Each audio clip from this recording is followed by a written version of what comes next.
সর্বশেষ যে ব্যক্তি জাহান্নাম থেকে মুক্তি লাভ করবে তাকে আল্লাহ পাক বলবেন, ফেরেশতাদেরকে বলবেন, ও আমার ফেরেশতারা, আমার এই বান্দাকে জান্নাত এবং জাহান্নামের মাঝখানে রেখে দাও।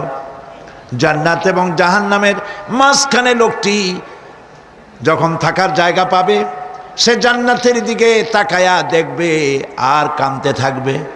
আল্লাহ পাক জিজ্ঞেস করবেন, বান্দারে, যুগের পর যুগ ধরে জাহান্নামে কেঁদেছ, আমি রব্বুল আলামিন জাহান্নাম মাফ করে দিয়া জান্নাত জাহান্নামের মাঝখানে রেখে দিয়েছি, আযাব থেকে তো বেঁচে গেছো, এখন কান্দো কেন?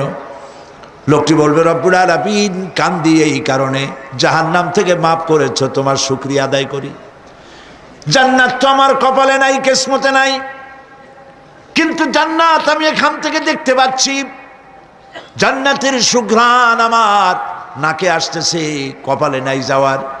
আমি কাঁদি এই জন্য, তুমি যদি মেহেরবানি করে আমাকে জান্নাতের দরজার কাছে একটু দাঁড় করায় দিতা, প্রাণ ভরে তোমার জান্নাতের দৃশ্যটা একটু দেখতাম।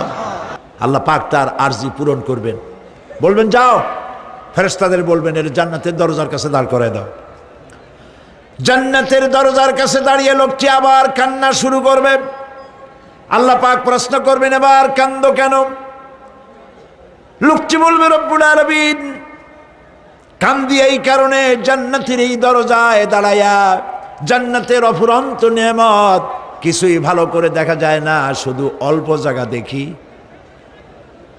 যদি তুমি আমারে দয়া করে জান্নাতের মাঝখানে দাঁড় করায় দিতা, চতুর্দিকে তাকায়া তাকায়া দেখা কলিজারে ঠান্ডা বানাইতাম।